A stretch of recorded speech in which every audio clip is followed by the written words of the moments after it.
एक बार की बात है, एक पति पत्नी थे। पत्नी बड़ी सुशील, सुंदर और विनम्र थी।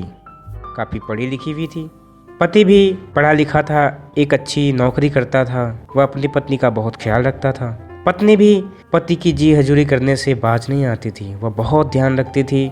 उसे उचित अनुचित का पूरा ज्ञान था। एक दिन पति ने पत्नी से यूं ही कहा, क्या तुम्हें बुरा नहीं लगता कि मैं तुम्हें बार बार कुछ भी बोल देता हूँ, डांटता भी रहता हूँ, फिर भी तुम पति भक्ति में ही लगी रहती हो, जबकि मैं कभी पत्नी भक्त बनने का प्रयास भी नहीं करता। उस पति के प्रश्न पर पत्नी थोड़ा मुस्कुराई और गिलास का पानी हाथ में देते हुए बोली, यह बताइए कि एक पुत्र यदि माता की भक्ति करता है तो उसे मातृभक्त कहा जाता है, परंतु माता यदि पुत्र की कितनी भी सेवा करे उसे पुत्र भक्त तो नहीं कहा जा सकता ना।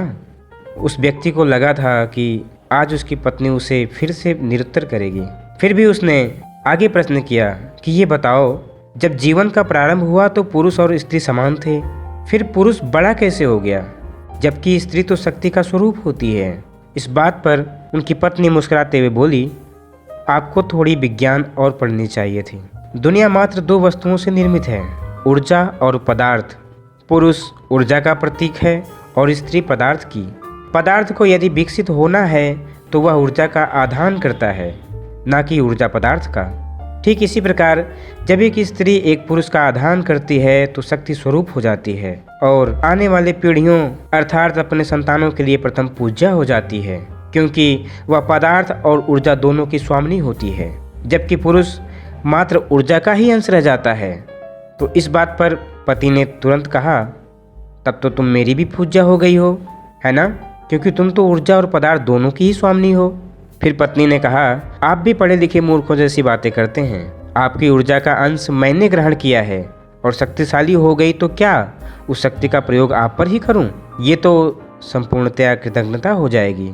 इस पर पति ने फिर से कहा, मैं तो तुम पर शक्ति का प्रयोग करता रहता हूँ, फिर तुम क्यों नहीं कर सकती?